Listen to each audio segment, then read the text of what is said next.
Magsiawit tayo sa Panginoon ng isang bagong awitin sapagkat gumawa siya ng mga kahangahangang bagay. Alleluia, Alleluia. Sa ngalan ng Ama at ng Anak at ng Espiritu Santo. Amen. Sumainyo ang Panginoon. At sumayo rin. Magandang hapon sa atin lahat. Magandang hapon. Ika-5 linggo na ito ng Pasko ng muling pagkabuhay ng Panginoon. Bagamat siya ay nasa kabilang buhay niya, nasa langit na, nananatili siya dito sa kalagitnaan natin upang siya ang mamatnubay sa atin at magbigay sa atin ng aral at lakas ng loob na sumunod sa Kanya. Aminin natin ang ating mga pagkukulang sa Diyos at sa isa't isa at tanggapin natin ang pagpapatawad ng Diyos. Inaamin ko sa makapangyarihang Diyos at sa inyo mga kapatid na lubha akong nagkasala sa isip, sa salita, sa gawa at sa aking pagkukulang. Kaya isinasamo ko sa mahal na Birheng Maria, sa lahat ng mga anghel at mga banal, at sa inyo mga kapatid na ako'y ipanalangin sa Panginoong ating Diyos. Kaawaan tayo ng makapangyarihan Diyos, patawarin tayo sa ating mga kasalanan at patnubayan tayo sa buhay na walang hanggan. Amen.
Manalangin tayo. O Diyos na tumubos at umampon sa amin, lingapin mo ng buong lugod ang iyong mga anak na narito ngayon.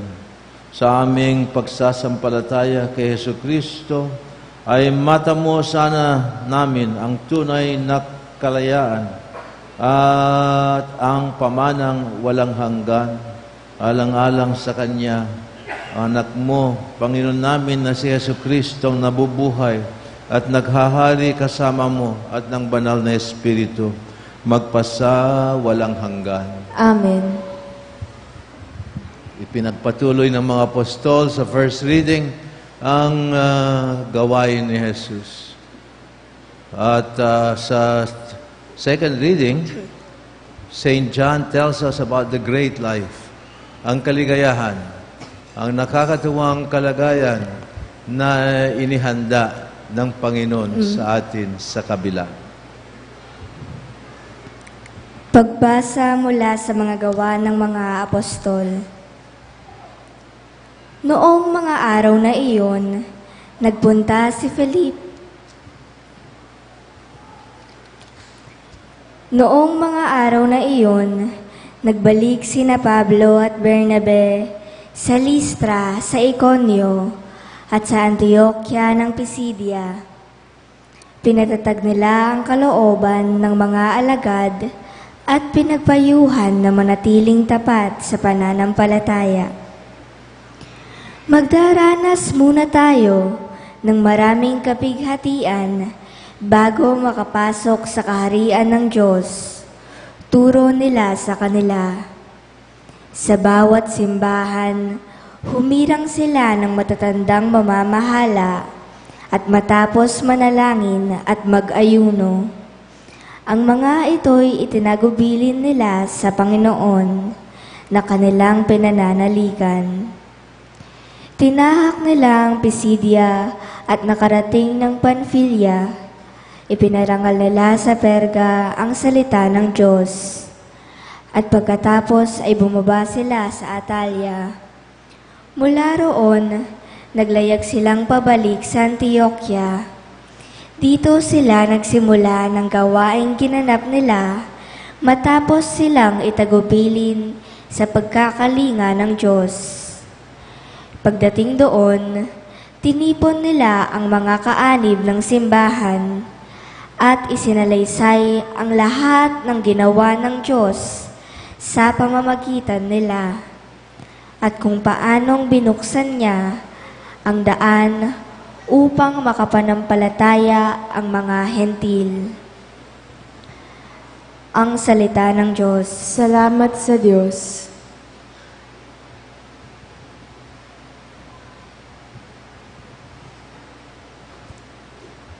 Salmong tugunan atin pong itugon, Diyos ko at aking hari, pupurihin kitang lagi. Diyos ko at aking hari, pupurihin kitang lagi. Ang Panginoong Diyos ay puspos ng pag-ibig at lepos ng habag. Banayad magalit, ang pag-ibig niya'y hindi kumukupas. Siya ay mabuti at kahit kanino'y hindi nagtatangi. Sa kanyang nilikha, ang pagtingin niya ay mamamalagi. Diyos ko at aking hari, pupurihin kitang lagi. Magpupuri lahat sa iyo, O Poon, ang iyong nilalang. Lahat mong nilikha ay pupurihin ka't pasasalamatan. Babanggitin nilang tunay na dakila ang iyong kaharian at ibabalitang tunay kang dakila't makapangyarihan. Diyos ko at aking hari, pupurihin kitang lagi. Dakila mong gaway upang matalastas ng lahat ng tao. Mababatid nila ang kadakilaan ng paghahari mo. Ang paghahari mo'y sadyang walang hanggan, hindi magbabago. Diyos ko at aking hari, pupurihin kitang lagi.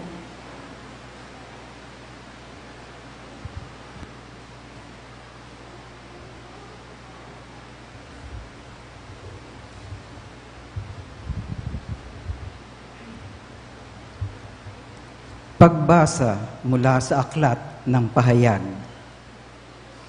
Akong si Juan ay nakakita ng isang bagong langit at isang bagong lupa. Wala na ang dating langit at lupa. Wala na rin ang dagat. At nakita ko ang banal na lungsod, ang bagong Jerusalem, bumababang galing sa langit buhat sa Diyos, gaya ng babaeng ikakasal, gayak na gayak sa pagsalubong sa lalaking mapapangasawa niya. Narinig ko ang isang malakas na tinig mula sa trono. Ngayon, ang tahanan ng Diyos ay nasa piling na ng mga tao. Mananahan siyang kasama nila at sila'y magiging bayan niya. Makakapiling nila ng palagian ang Diyos at siya ang magiging Diyos nila. At papahirin niya ang kanilang mga luha. Wala nang kamatayan, dalamhati, pag-iyak, at sakit, sapagkat lumipas na ang dating mga bagay. Pagkatapos ay sinabi ng nakaupo sa trono, ngayon, binabago ko ang lahat ng bagay. Ang salita ng Diyos. Salamat sa Diyos.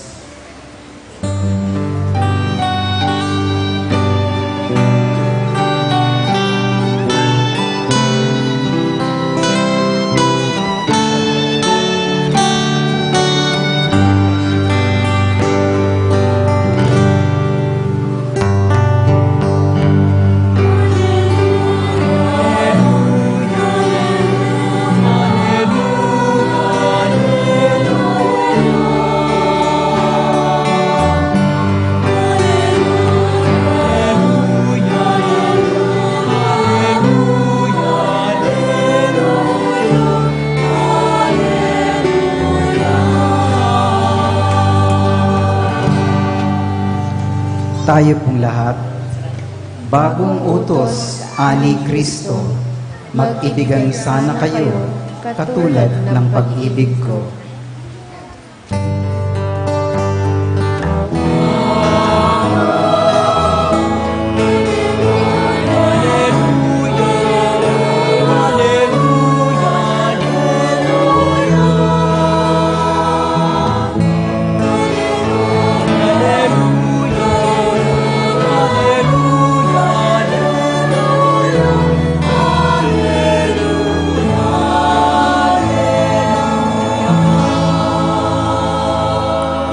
Sumainyo ang Panginoon. At sumayo rin. Pakinggan natin ang mabuting balita ng Panginoong Hesus ayon kay San Juan. Papuri sa iyo, Panginoon.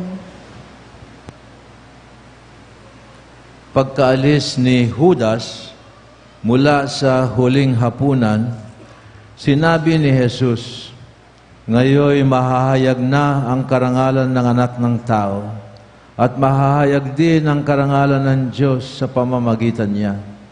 At kung mahayag na ang karangalan ng Diyos, ang Diyos naman ang maghahayag ng karangalan ng anak ng at gagawin niya ito agad. Pagkatapos sinabi ni Jesus sa kanila, mga anak, kaunting panahon na lamang ninyo akong makakasama. Isang bagong utos ang ibinibigay ko sa inyo. Mag-ibigan kayo kung paanong inibig ko kayo. Gayon din naman mag-ibigan kayo. Kung kayo'y mag-iibigan, makikilala ng lahat na kayo ay aking mga alagad. Ito ang mabuting balita ng Panginoon. Pinupuri ka namin, Panginoong Hesukristo.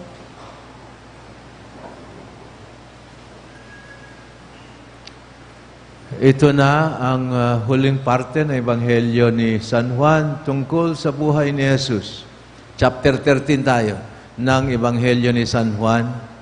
Natapos na sila naghapunan nung huling gabi bago siya namatay para sa atin. Umalis na si Judas. Yung mga tayo na lang natira. At sabi niya, hindi na ako magtatagal.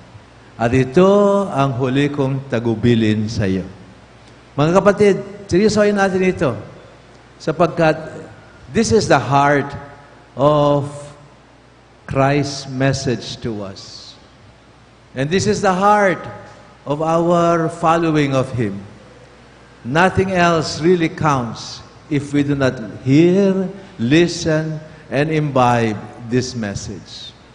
Ito ang utos ko sa inyo, sabi ni Jesus, sa kanila at sa atin, na mag-ibigan kayo katulad ng pag-ibig ko sa inyo. Sa ganitong paraan, makikilala kayong mga alagad ko. The final and true test of our discipleship. Ito ang tunay na sukat ng ating pagiging alagad kay Jesus. Na naunawa natin na siya ay pag-ibig ng Diyos. He is the love of God. God is love. Sabi ni San Juan, hindi ba? Chapter 4, mga minamahal, sabi ni San Juan, First John, mag-ibigan tayo sapagkat mula sa Diyos ang pag-ibig. Ang bawat umiibig ay anak ng Diyos at kumikilala sa Diyos. Ang hindi umiibig ay hindi kumikilala sa Diyos, sapagkat ang Diyos ay pag-ibig. Inihayag ng Diyos ang kanyang pag-ibig sa atin nang isinugo niya ang kanyang anak upang magkaroon tayo ng buhay sa pamamagitan niya. Dahil sa kanyang pagmamahal sa atin, gano'n na lamang, sabi ni St. John sa chapter 3, gayon na lamang ang pag-ibig ng Diyos sa sangkatauhan. Kaya't ibinigay niya ang kanyang anak upang ang sinumang sumampalataya sa kanya ay hindi mapahamak kundi magkaroon ng buhay na walang hanggan. Kung tayo ay sumasampalataya kay Jesus, pakinggan natin ang kanyang tagubilin at sundin natin ang kanyang diwa. Mag-ibigan kayo. Chapter 15, kadugtong din ng last discourse ni Jesus. Itong ebanghelyo natin ngayon nasa chapter 13 ng Gospel of St. John. Ano? Hindi ba last week, sinabi ko, basahin nyo ang chapter 13, 14, 15, and 16? Ginawa nyo ba? May panahon pa bago umakyat si Jesus sa langit sa Ascension. Sa chapter 15, pakinggan natin ang kadugtong nitong kanyang papahayag. Kung paano akong inibig ng Ama, gayon din naman inibig ko kayo. Manatili kayo sa aking pag-ibig. Sinabi ko sa inyo ang mga bagay na ito upang mapasa inyo ang kagalakan ko at nang gayon ay malubos ang inyong kagalakan. And then, pakinggan niyo ito. Ito ang aking utos. Magmahalan kayo gaya ng pagmamahal ko sa inyo. Ang pinakadakilang pag-ibig ay maaring taglayin ng sinuman para sa kanyang mga kaibigan ay ang pag-alay ng kanyang buhay para sa kanila. Kung ganun ang pag-ibig ni Jesus sa atin, His challenge for us is to love even unto death. Medyo mabigat, ano? Handa ka bang mag-alay ng buhay mo para sa iba? Katulad ng pagbigay ni Jesus ng kanyang buhay para sa atin? That is a challenge for us.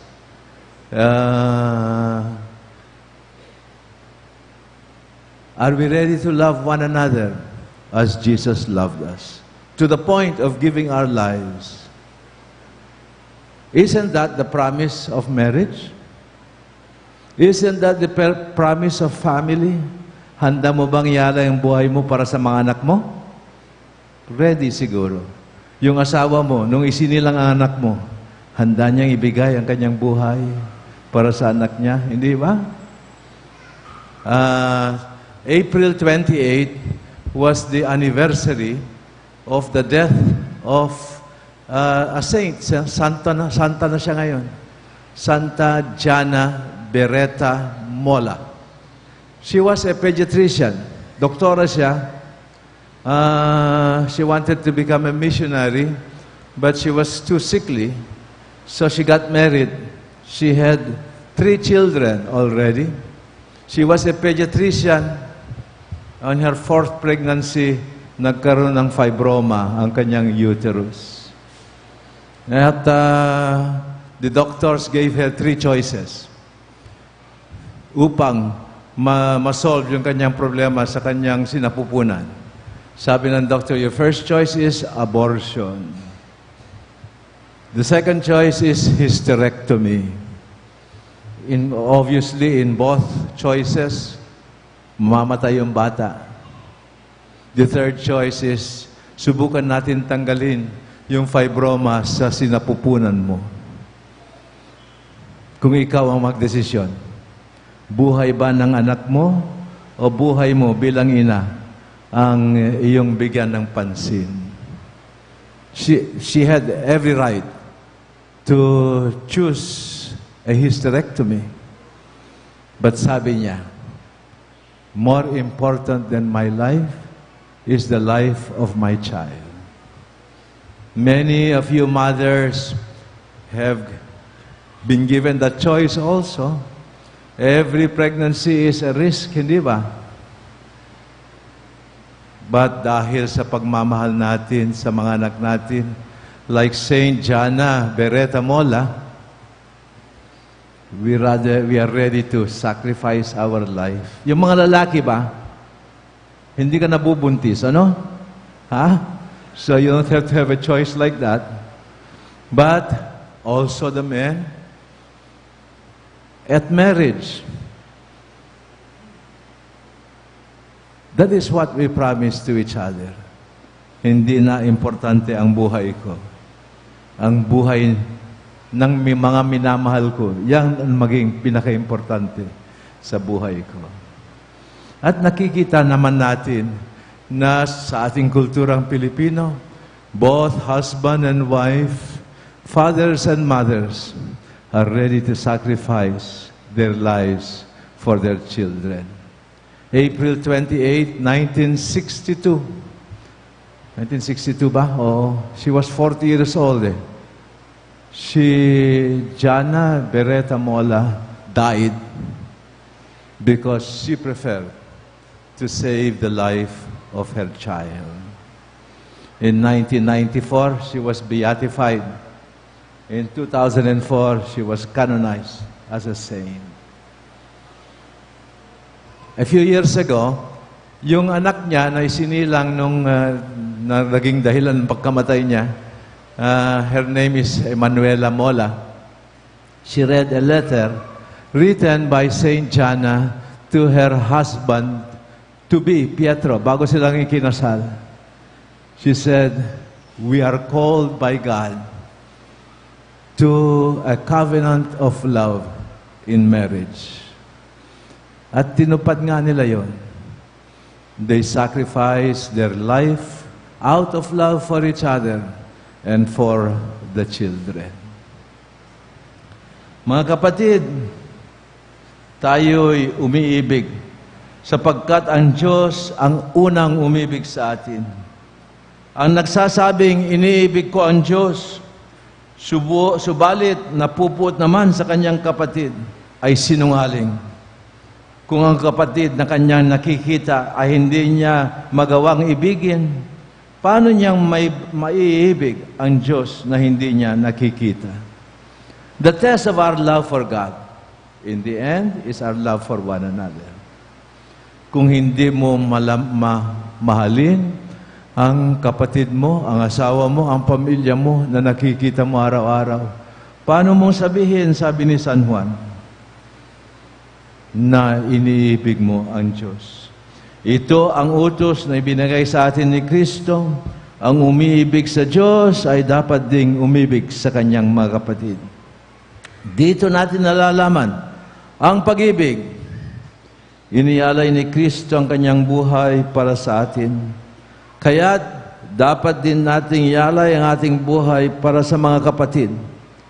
Kapag nakikita ng isang taong may kaya, ang kanyang kapatid na nangangailangan at pinagkakaitan niya ito ng tulong, masabi ba na siya ay umiibig sa Diyos? Mga kapatid, huwag tayong magmahal sa pamamagitan ng salita lamang, sabi ni San Juan, kundi patunayan natin ito sa pamamagitan ng gawa. Ang ganda ng second reading natin ngayon. The new heavens and the new earth. At the heart of that new life, which the risen Lord shares with us, is His Spirit of love. And we have an opportunity to live that life and to practice that love in the way that we relate to one another sa loob ng pamilya, sa ating mga tahanan, sa ating pamayanan, in our community. Sada, matupad ang sabi ni San Juan. Huwag tayong magmahalan sa pamamagitan ng salita lamang, kundi patunayan natin ito sa pamamagitan ng gawa. Sa ngalan ng Ama at ng Anak at ng Espiritu Santo.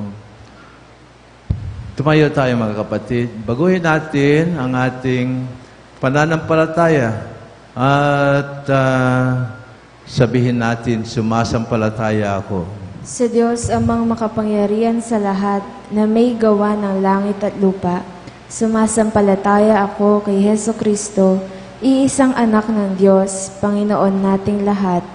Nagkatawang tao siya, lalang ng Espiritu Santo, ipinanganak ni Santa Mariang Birhen, pinagpakasakit ni Poncio Pilato, ipinako sa krus, namatay, inilibing, nanaog sa kinaroroonan ng mga yumao, na may ikatlong araw na buhay na mag-uli, umakyat sa langit, naluluklok sa kanan ng Diyos amang makapangyarihan sa lahat.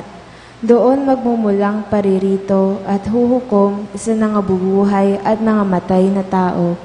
Sumasampalataya naman ako sa Diyos Espiritu Santo, sa banal na simbahang katolika, sa kasamahan ng mga banal, sa kapatawaran ng mga kasalanan, sa pagkabuhay na muli ng nangamatay na tao, at sa buhay na walang hanggan. Amen.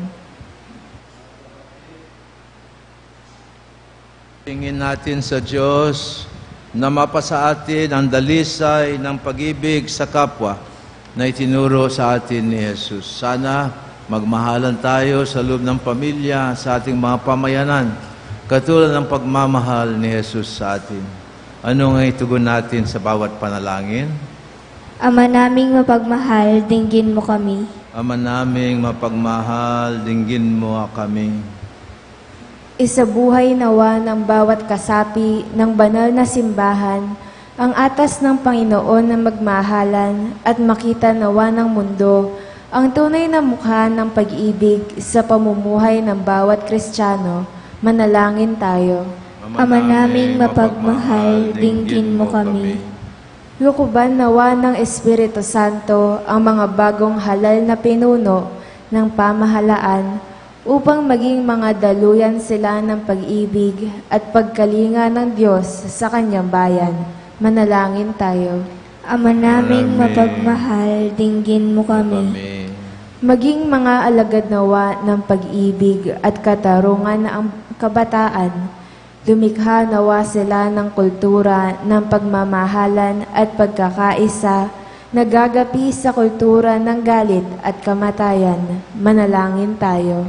Ama naming mapagmahal, dinggin mo kami. Ingatan at pagpalain nawa ng Panginoon ang mga naglilingkod sa larangan ng kalusugan at pag-aaruga at maging tagapagpatotoo sila sa pag-ibig ng Ama sa kanilang mga inaalagaan. Manalangin tayo.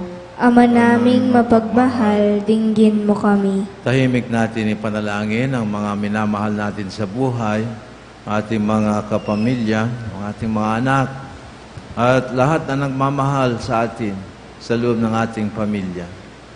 Ipagdasal din natin yung mga naghihirap, nangangailangan na kapatid natin na mahihirap at may sakit. Isama natin sa ating panalangin ang ating mga kaparian na lilipat nitong linggo sa kanilang mga bagong assignment. Lalong-lalo na si Father Deo at ang kapalit niya na si Father Arce. Sana ipagpatuloy ng Diyos sa pamamagitan ng ating mga parish priest ang gawain niya sa ikaliligtas natin lahat.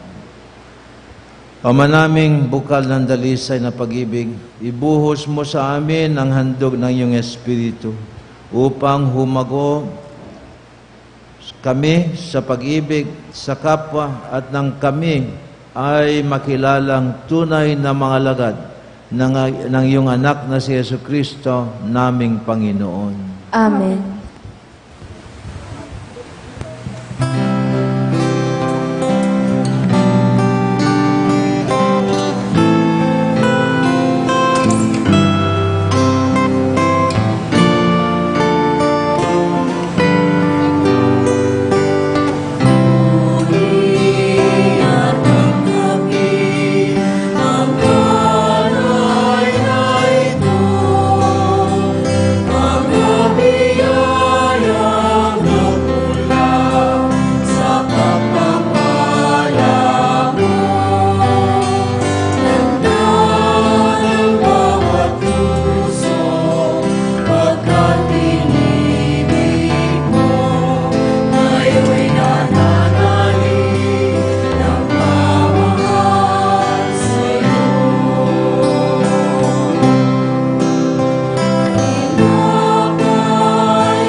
Tumayo tayo mga kapatid at manalangin na sana maging kalugod-lugod at katanggap-tanggap sa Diyos ang sakripisyo na inialay natin kasama ni Kristo. Tanggapin nawa ng Panginoon itong paghahain sa iyong mga kamay, sa kapurihan niya at karangalan, sa ating kapakinabangan at sa buong sambayanan niyang banal. O Ama namin sa langit, sa bisa ng paghahaing ito, binabahaginan mo kami ng iyong buhay. Lubin mo na ang aming pamumuhay ay maging saksi ng katotohanan ito, alang-alang kay Kristo naming Panginoon. Amen. Sumainyo ang Panginoon. At sumayo rin. Itaas sa Diyos ang iyong puso't diwa. Itinaas na namin sa Panginoon. Pasalamatan natin ang Panginoon natin Diyos. Marapat na siya ay pasalamatan. Tunay ang marapat at matuwid, angkop at na nakakagaling na magpuri kaming lagi sa iyo, Panginoon, lalo na ngayong panahon ng Pasko, ng muling pagkabuhay. Ang mga anak ng liwanag ay sinilang sa buhay na walang hanggan, samantalang sa mga tapat sa Kanya ay binubuksan ang mga pintuan ng kaharian ng langit. Ang aming kamatayan ay nilupig ng Kanyang pagkamatay, at sa lahat ng tao ay ibinabalik ang buhay na sa Kanyang muling pagkabuhay. Kaya kasama ng mga anghel at ang mga banal, ipinagbubunyi naming walang humpay ang iyong kaluwalhatian.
Umpisa natin ang pinakabanal na bahagi ng misa. Sumama tayo sa diwa ng sakripisyo at pagsasamba ni Jesus. Ikaw nga, Panginoon, ay tunay na banal, at sa iyo'y nagmumula ang lahat ng kabanalan. Basbasan mo sana ang mga kaloob na ito sa pamamagitan ng iyong Espiritu, upang sa aming ikapapanuto ay maging katawan at dugo ni Jesucristo naming Panginoon. Bago siya namatay para sa amin at nagpakasakit, kinuha ni Jesus ang tinapay. Nagpasalamat sa iyo, O Amang Banal. Hinati-hati niya ang tinapay at ibinigay niya ito sa kanyang mga alagad ng wika, "Tanggapin ninyong lahat ito at kanin. Ito ang aking katawan na ihahandog ng dahil sa inyo."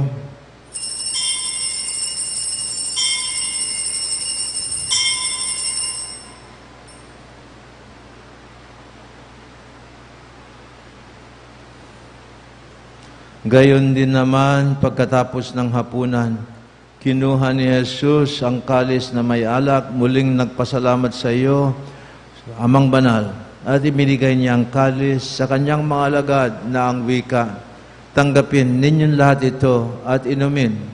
Ito ang kalis ng aking dugo, dugo ng bago at walang hanggan tipan. aking dugo na ibubuhos para sa inyo at para sa marami sa ikapagpapatawad ng mga kasalanan. Gawin ninyo ito bilang pag-aalaala sa akin.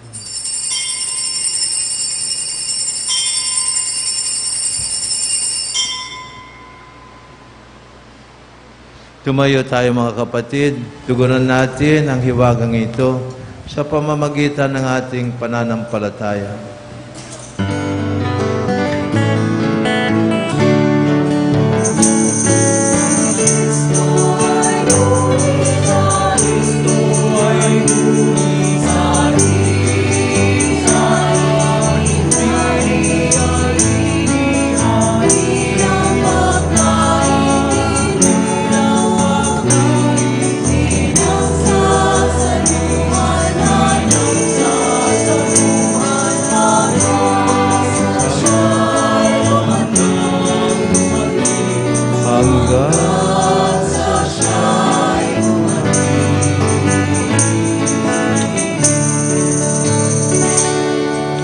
Kaya sa paggunita sa kamatayan at muling pagkabuhay ng iyong anak, inialay namin sa iyo, Ama, ang tinapay na nagdudulot ng buhay at ang kalis na nagbibigay ng kaligtasan. Nagpapasalamat kami sa iyo sapagkat minarapat mo kaming tanggapin sa mahal mong harapan upang maglingkod sa iyo. Pakumbabang isinasamo namin na kaming makikibahagi sa katawan at dugo ni Kristo ay pag-isahin nawa ng Espiritu Santo. Halahanin mo, Panginoon, ang simbahan mo na laganap sa buong daigdig, kasama ang mahal naming Santo Papa na si Pope Francis, aming Arsobispo na si Florentino, at lahat ng mga pari. Gawin mong ganap ang simbahan mo sa buklod ng pag-ibig. Alahanin mo rin ang aming mga kapatid na umaasang muling mabubuhay at lahat ng mga yumauna. Tanggapin mo sana sila sa maluwalhati mong harapan at maawa ka sa aming lahat. Gawin mo kaming marapat na pumasok sa buhay na walang hanggan kasama ng mahal na Birhen Maria, kasama si San Jose, mga apostol at lahat ng mga banal na tumupad ng iyong kalooban sa lahat ng panahon upang magpuri sa iyo, alang-alang kay Jesucristo ang anak mo. Sa pamamagitan ni Kristo, kasama niya at sa Kanya, ang lahat ng parangal at papuri ay sa iyo, Diyos Amang makapangyarihan, kasama ng Espiritu Santo, magpasawalang hanggan.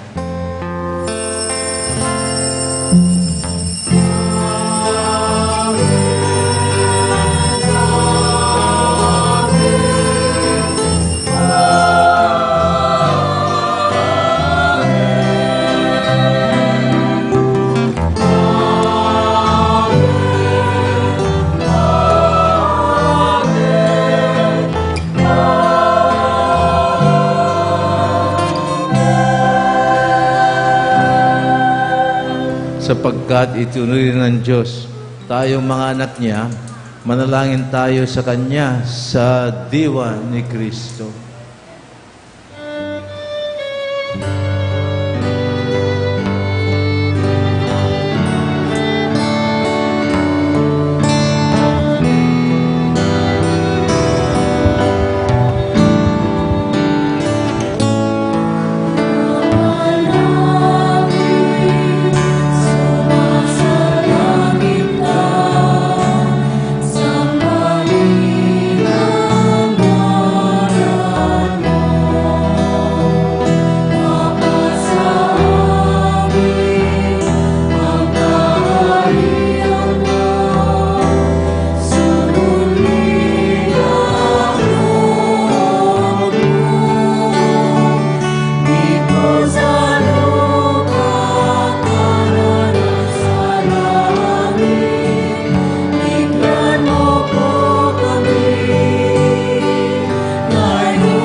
Panginoon, na iligtas mo kami sa lahat ng masama, pagkalooban mo kami ng kapayapaan sa aming buhay, upang sa tulong ng iyong awa ay lagi kaming maligtas sa kasalanan at malayo sa lahat ng ligalig samantalang inintay namin ang masayang pagbabalik ng aming tagapagligtas na si Hesu Kristo.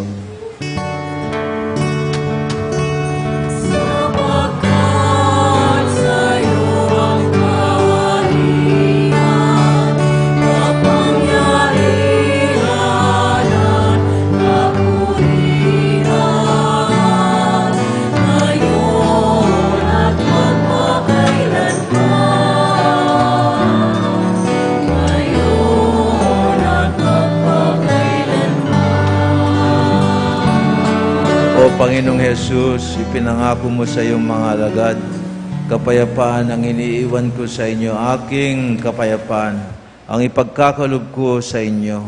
Huwag mo sanang isaalang-alang ang aming pagkakasala, Panginoon, kundi ang pananampalataya ng iyong bayang hinirang.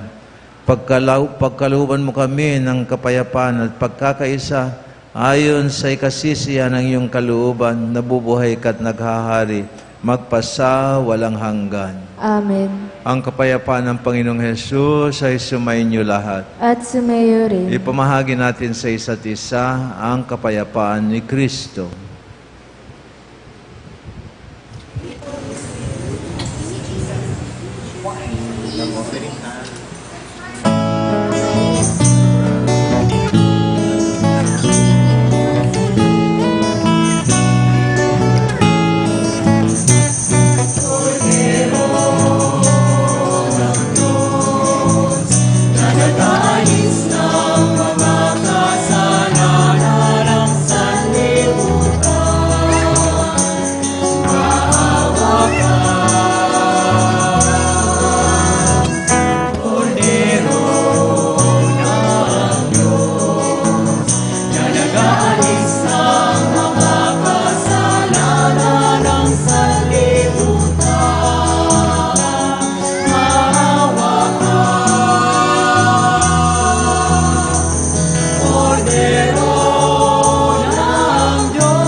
Dominare omnia terse potestati, in spiritu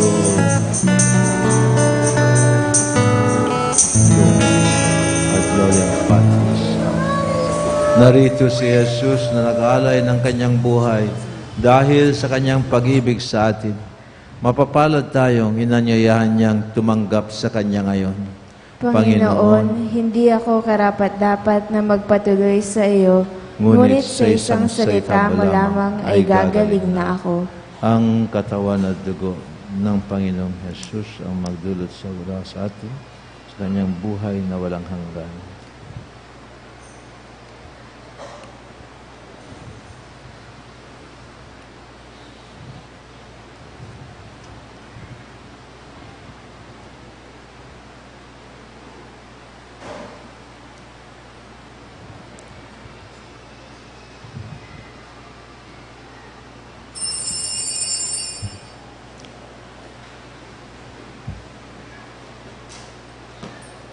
Katawan ni Kristo.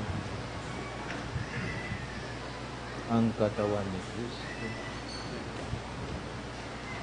Ang katawan ni Kristo. Ang katawan ni Kristo. Ang katawan ni Kristo. Ang katawan ni Kristo. Ang katawan ni Kristo. Kaya niyo ba? Hindi sa kayo. Katawan.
Ako ang punong ubas, wika ng Panginoon. Kayo ang mga sanga, ang mananatili sa akin at ako sa Kanya, ay magbubunga ng marami. Alleluia. Announcements.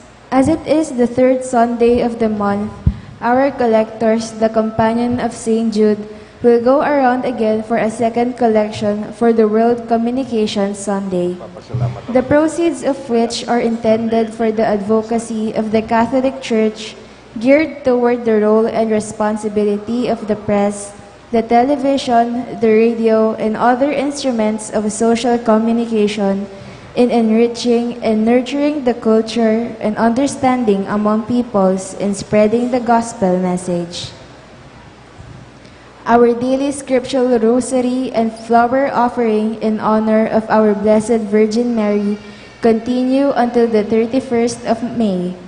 Apart from flowers, may we request everyone that when you come to church for a Mass on Sundays and weekdays, even for the daytime Masses, to please bring school supplies to be offered during the offertory.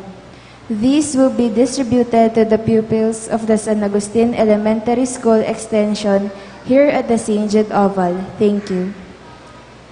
Pakinggan natin ang pagpapaalam ni Father Deo. Palakpakan natin ang mabait natin parish priest.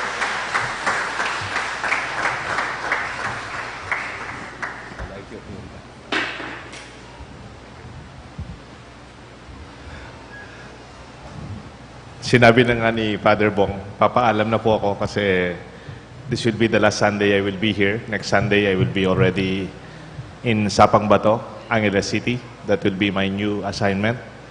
Ang pangalan po ng parokya doon, Holy Cross Parish. Sa labas po siya ng Clark. Pero yung Clark, kasama po sa parokya yon, yung Chapel 2 at saka yung sa Margot. So I'm here to thank you, lalo na yung 5 o'clock group, aking favorite choir, ang ating mga commentators and lectors during this time. And gusto kong ipakilala sa inyo ang magiging parish priest natin. Ang pangalan niya po, Father Norman S. Arce. Siya po ay galing sa parokya ng Pau, Holy Santo Rosario Parish sa Pau, Santo Tomas. 39 years old pa lang po siya. Magpo-40 na siya this October 27. Birthday niya, marapit sa ating piyesta. And he was ordained March 25, 2011. So mga 8 years pa lang po siyang pare. Kaya po hindi po siya kagad natapos ng pare kasi nung nag-aral pa po siya ng accountancy. Tapos nagtrabaho po siya sa bangko bago siya nagpare. No? Kaya nga po maganda po yung management system niya siguro kasi siya po ay na-assign bilang assistant econom para bang treasurer audit sa ating archdiocese. So siya po ay naging parish priest din sa Masantol, Bulacus, Masantol from 2013 to 2016. So from there, he was assigned sa PAO. Nung bagong pari po siya, kasama ko siya sa University of the Assumption as chaplain noong 2011 until 2013. Naging estudyante ko po si Father Norman. He's a very good student and very organized also. I'm sure he will do a lot of better things for us and our community. And with that, I pray that you continue to support the way you gave support to our parish and the way you loved me, you continue to love him also, sabi ng ating gospel. And I would like to extend my personal gratitude sa ating pare during 5 o'clock usually, si Father Bong Moses Cabrera. Palakpakan ho natin.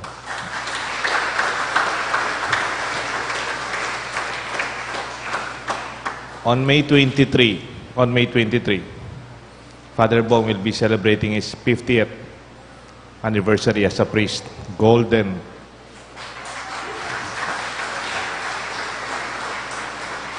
I was actually inviting him to celebrate his golden anniversary here or his ordination. Kaya lang his fans and community in Cubao organized a special mass for him in the Cathedral, Immaculate Conception Cathedral of Cubao. So on May 23, let us include Father Bong in our Thanksgiving prayer. He will already be 50 years old as a priest. Sapo, maraming salamat Father Bong at pinagmimisahan niyo po kami ng alas 5 lalo na and for the many masses that you have and other services that you helped me to become a parish priest. Again, papasalamat po ako sa mga nagsisimbang 5 o'clock. Magpapaalam din po ako sa inyo. Baka hanapin niyo ako. I will already be transferred. You will have a parish priest. Pangalan niyo po, Father Norman Arce. Maraming salamat po. God bless you.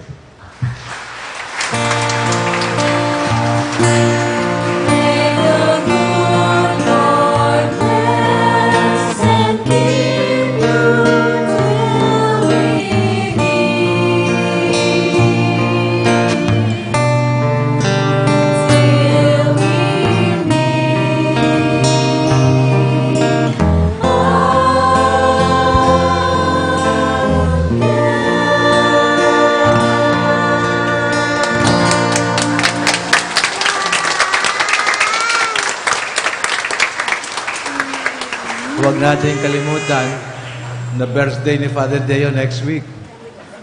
He will be 50 years old. Ibig sabihin, nung na-ordain ako, bata pa siya. We pray for Father Deo and for Father Arce as they begin their ministries. Tumayo tayo. Padalangin natin sila sa mahal nating na Birhen. Hail Mary, full of grace, the Lord is with you. Blessed are you among women, and blessed is the fruit of your womb, Jesus. Holy Mary, Mother of God, pray for us sinners, now and at the hour of our death. Amen. Mary, Mother of Priests, pray for us. Saint Jude Tadeus, Pray for us. manalangin tayo. Isinasamo namin, Panginoon, kalingain mo ang iyong bayan. Ang aming pamumuhay sana ay maangkop sa katotohanan ng aming pananampalataya. Alang-alang kay Kristo naming Panginoon. Amen. Sumainyo ang Panginoon. At sumayo rin. Sana pagpalain tayo ng makapangyarihan Diyos, Ama, Anak, at Espiritu Santo. Amen. Pagpatuloy natin ang pagmamahal at paglilingkod sa Diyos at sa isa't isa. Salamat sa Diyos.